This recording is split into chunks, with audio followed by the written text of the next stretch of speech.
Mohon maaf Bapak Ibu, jangan terlalu semangat masalah Palestina. Jangan kebablasan. Ini ada cerita yang kita banyak nggak tahu. Kejadiannya di Masjidil Aqsa, tapi kemudian yang berperang Hamas dengan Israel. Ini dua hal yang berbeda. Ya, Hamas, tahu nggak Hamas siapa? Nggak tahu kan? Kita taunya Palestina. Ini kabar agak pahit, saya kasih tahu. Ya, karena kita kadang-kadang donasi, kita nggak tahu donasi ke siapa. Saya suka Bapak Ibu hobi donasi, tapi pastikan donasinya ke siapa. Karena saya pernah masuk ke Israel, itu kita masuk 7 kali diperiksa, nggak bisa bawa barang-barang.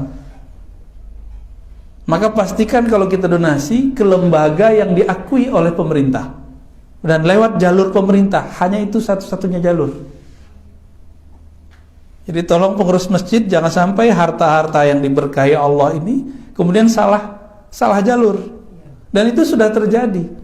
Salah satu tokoh yang dihormati di Indonesia, ya, salah satu tokoh dakwah itu ngirim dana ke bukan Palestina, Israel Suriah. Yang nerima siapa? Kelompok teroris. Terkenal, Pak. Itu karena beliau mungkin tidak tahu, nggak ditangkap. Kalau beliau sadar dan tahu, itu bisa diperkarakan masalah terorisme.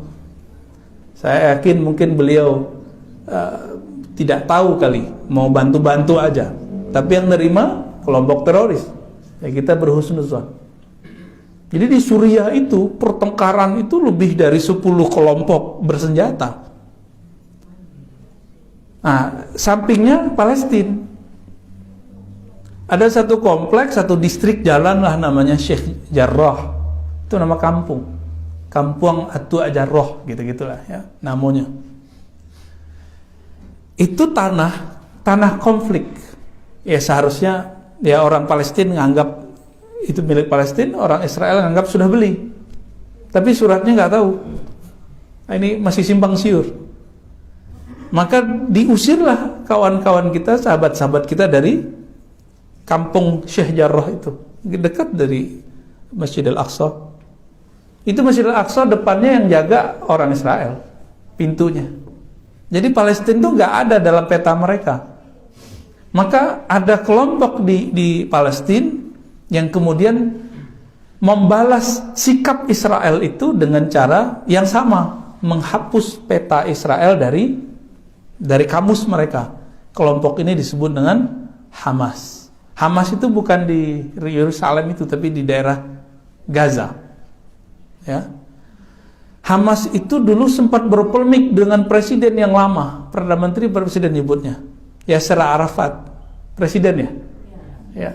Ingat dulu Ibu, Yasser Arafat. Yasser Arafat ini ingin mencari titik temu yang menguntungkan bagi masyarakat Palestina. Dan menurut beliau setelah lama berjibaku dalam hal ini, jalurnya cuma damai. Tapi kelompok Hamas menolak. Karena bagi Hamas, siapapun yang berdamai dengan Israel berarti dia antek Israel. Nah, ini logikanya sudah nggak nyambung. Jadi kita pro simpati dengan masyarakat Palestina bukan berarti kita pro dengan sikap-sikap yang dilakukan oleh Hamas. Hamas kemudian sampai hari ini menganggap siapapun Muslim Palestina yang ingin damai dengan Israel itu antek Israel dan boleh dibunuh. Nah itu masalahnya. Pahit nggak kalau udah tahu? Kalau udah mengerti begini kita jadi bingung mau donasi. Udah pernah ke Palestina, Pak? Ya? Rencana? Udah nggak bisa, Pak. Udah nggak bisa. Nunggu perang akhir zaman dulu kali. Kita haji umroh juga belum tahu bisa lagi. Ya, udah begini masanya, udah nggak tahu lagi. Dan emang sudah sunnatullah. Hanya sekali berhasil masa Salahuddin Al-Ayyubi, itu Al-Quds berhasil diselamatkan.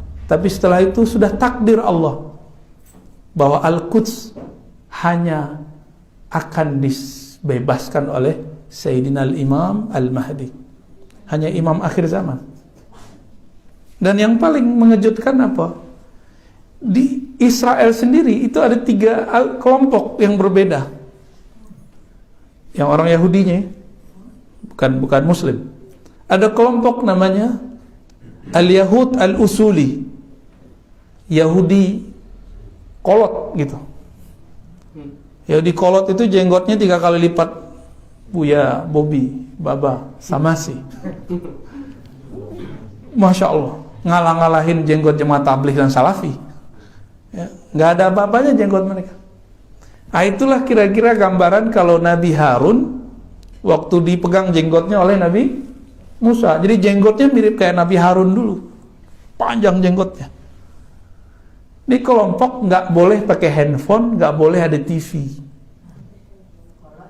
Kolot, ya. Disebut bahasa Arabnya Al-Yahud Al-Usuli, Yahudi asli, Yahudi usul, ortodok. Mereka anti dengan perperangan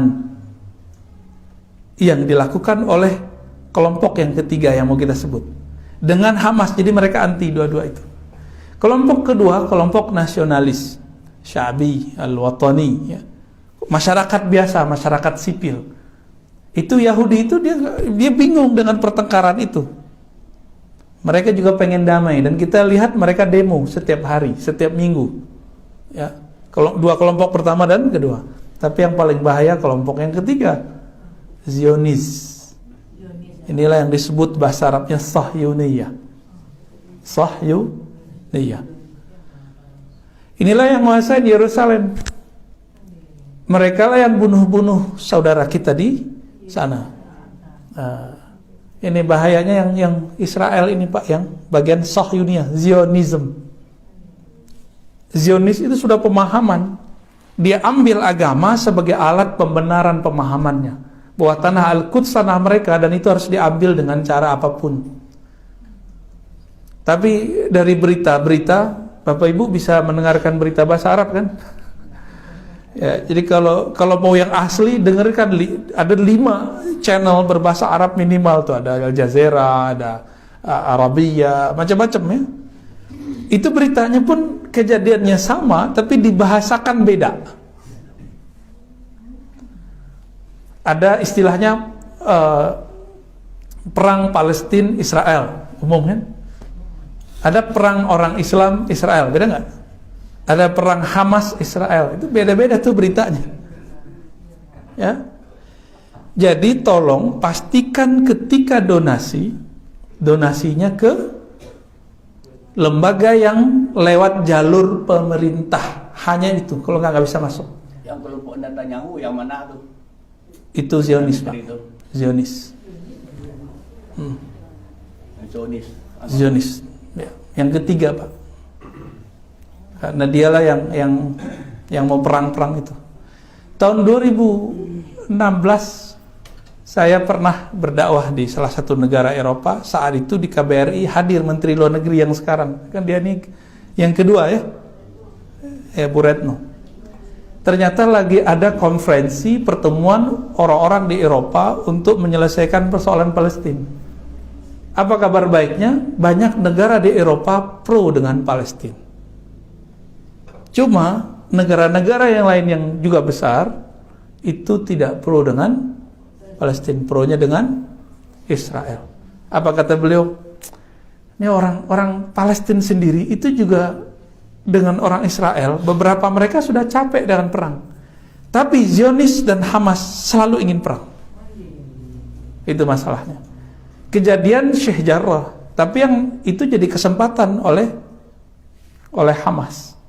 Nah, Hamas itu kalau bahasa presiden yang lama Gus Dur, itu berkhianat kepada Yasser Arafat. Diajak untuk berunding, mereka nggak mau. Maka sampai hari ini, mohon maaf, ini kabar pahit yang saya mau ceritakan. Ya, mungkin teman-teman aktivis pada kaget juga. Mungkin nggak sepakat, nggak masalah. Tapi itu kabar valid yang saya dapatkan. Hamas itu alirannya ke Ikhwan Muslimin, tapi yang keras. Ya, yang berkelompok, yang bersenjata. Yang mana dulu Ikhwan Muslimin yang asli, yaitu Syekh Hasan Al-Banna, tidak memperkenankan itu. Mereka menganggap siapapun yang berbeda dengan pemahaman mereka itu yaitu antek Israel. Jadi bagi dia Yasser Arafat antek Israel. Sepakat nggak Bapak Ibu? Jadi mereka kasih judul Yasser Arafat Al-Khain, pengkhianat. Begitu cara berpikirnya.